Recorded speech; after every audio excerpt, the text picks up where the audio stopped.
5 বছর পরে বিধবা শাড়িতে অনামিকাকে দেখব কখনো ভাবিনি। সে রাস্তা দিয়ে হেঁটে যাচ্ছে, পাশে একটি মেয়েও আছে। 5 বছর আগে আমাদের বিচ্ছেদ হয়ে যায়। অনামিকাকে তার বাবা মা জোর করে এক সরকারি চাকরিওয়ালা ছেলের সাথে বিয়ে দিয়ে দেয়, কারণ তখন আমি বেকার ছিলাম। আজ আমি প্রতিষ্ঠিত, কিন্তু অনামিকা নেই আমার পাশে। একটু আগে সকাল সকাল একটা কাজে যাওয়ার জন্য রাস্তা দিয়ে যেতেই অনামিকাকে দেখা। সাইড থেকে রাস্তায় অনামিকার মতো একটা মেয়ে সাদা শাড়ি পরে হাঁটছে। আমার একটু সন্দেহ হলো, তাই পেছন পেছন গিয়ে একটু দূর থেকে ডাক দিলাম, অনামিকা, এই যে অনামিকা। দেখি সত্যিই অনামিকা পেছনে ফিরে তাকিয়েছে। এটা তাহলে অনামিকাই। অনামিকা আর মেয়েটি দাঁড়িয়ে যায়। আমি তাদের দিকে এগিয়ে গেলাম। পাশে যেতেই বললাম, অনামিকা, তুমি এই রাস্তায় হাঁটছো আর তোমার পর্নে বিধবার শাড়ি কেন? সে অনেক কাহিনী রাজু, তুমি এসব শুনে কি করবে বলো? যাই করি আমি শুনতে চাই, ব্যাস আমার সাথে এসো, কোনো একটা জায়গায় বসি। অনামিকা মেয়েটিকে বলল, ফারজানা তুই যা সামনে, আমি আসছি। বলেই আমি আর অনামিকা এগিয়ে যাই সামনের দিকে। একটা জায়গায় দুজনে বসি। অনামিকা বলল, তো বলো তোমার কি খবর রাজু? আমার খবর বাদ, তোমার কথা বলো। আমার খবর নিয়ে তুমি কি করবে বলো? তোমার সাথে সব সম্পর্ক তো 5 বছর আগে শেষ হয়ে গেছে। তুমি সেটাকে নিজের অপরাধ বলে কেন মনে করছো বলো তো? তোমার কি হয়েছে বলো? তোমাকে আমি এ কাপড়ে দেখে জানো তো তুমি আমার কতটা খারাপ লাগছে। তোমার কেন খারাপ লাগবে? তোমার তো সবচাইতে বেশি খুশি থাকার কথা যে তোমাকে আর তোমার সব ভালোবাসা ভুলে অন্যের সংসারে হাল ধরেছে। ঘৃণা তো কোনো দিনই আসবে না তোমার উপর, কারণ তোমাকে যে ভালোবেসেছি আমি। তোমার কি হয়েছে বলবে?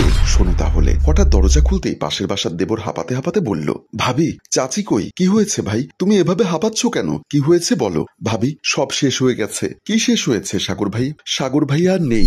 নেই মানে কি সব বলছো তুমি? কি হয়েছে আমার সাগরের? সাগর ভাই গাড়ি অ্যাক্সিডেন্ট করেছে। ওনাকে চট্টগ্রাম মেডিকেল হসপিটালে নিয়ে গেলে মৃত ঘোষণা করা হয়। না, এ হতে পারে না। এমন সময় শাশুড়ি দৌড়ে এসে বলল, কি হয়েছে ইসলাম আমার ছেলের? অনামিকা বলল, মা, সাগর আর নেই, আমাদের একা করে সে চলে গেছে। কথাটি শুনেই শাশুড়ি হাউমাউ করে কান্না করতে থাকে। ইসলাম বলল, ভাবি, আমি তোমার নাম্বারে কল দিয়েছি, কিন্তু তুমি কল ধরনি, তাই বাধ্য হয়ে চলে এসেছি। তোমাদের এখন হসপিটালে যেতে হবে।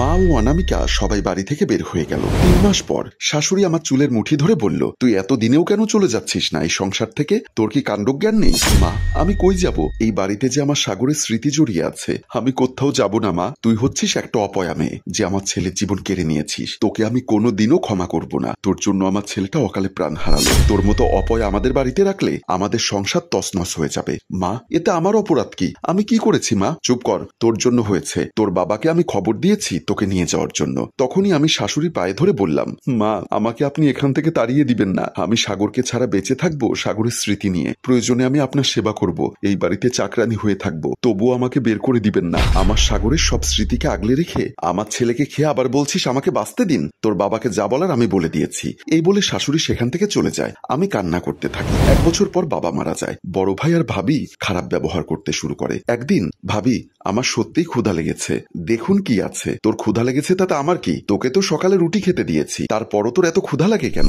দূরে গিয়ে মর। ভাবি, এমন করো কেন?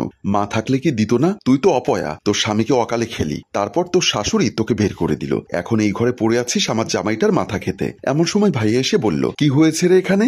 দেখো না, তোমার বোনকে সকালে রুটি দিয়েছি, এখন নাকি আরো খাবার দিব। আমি যখন বলছি তোমার ভাইয়ের একা ইনকাম, আমাদের দিকটাও একটু বোঝো, সেটা বলতেই তোমার বোন আমার মুখের উপর তর্ক করছে। কিরে অনামিকা, তোর কি কাণ্ডজ্ঞান হবে না? আর কত জ্বালাবি আমাদের? আমি আর তোর ভার নিতে পারছি না বোন। দেখো আব্দুল, তুমি যদি তোমার বোনকে এ বাড়িতে রাখো, আমি এক্ষুনি সবকিছু ভেঙে বাড়ি থেকে চলে যাব। আরে এ কেমন কথা? তুমি কেন যাবে? বোন, তুই বের হয়ে যা। তোর জন্য আমার সংসারে অশান্তি হোক তা আমি চাই না। আমি ভাইয়ার কথা শুনে অবাক হয়ে ভাইয়ার চেহারার দিকে তাকিয়ে ভাবছি, এ কি আমার ভাই?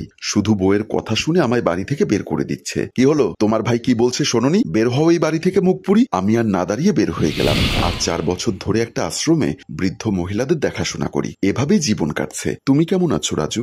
আমি ভালো ছিলাম না, কিন্তু এখন আমি ভালো থাকবো। চলো আমার সাথে চলো। চলো মানে কই যাব আমরা? তুমি কি আমাকে বিশ্বাস করো অনামিকা? হ্যাঁ, কেন করব না? এমনিতে বলো তোমার সাথে কই যাব। না, সেটা পরে বলবো, এখন এসো তো আমার সাথে। বলে আমি অনামিকাকে নিয়ে আসি।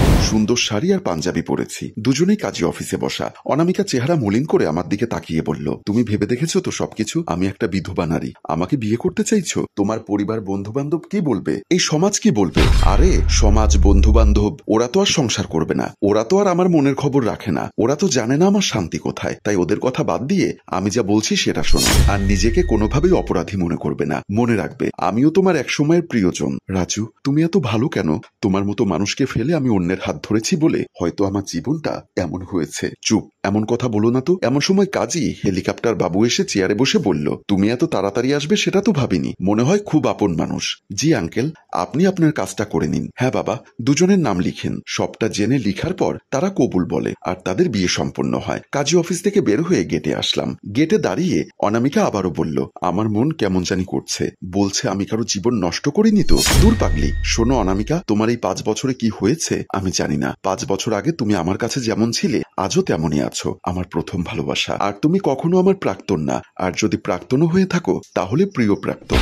আমি যে 5 বছর পরেও তোমায় ফিরে পাবো ভাবিনি। অনামিকা কান্না করতে করতে বলল, আমিও ভাবিনি রাজু। হয়তো জীবনে কোনো ভালো কাজ করেছি যার জন্য উপহার স্বরূপ তোমার মতো একজন মানুষ আমার জীবনে পেয়েছি।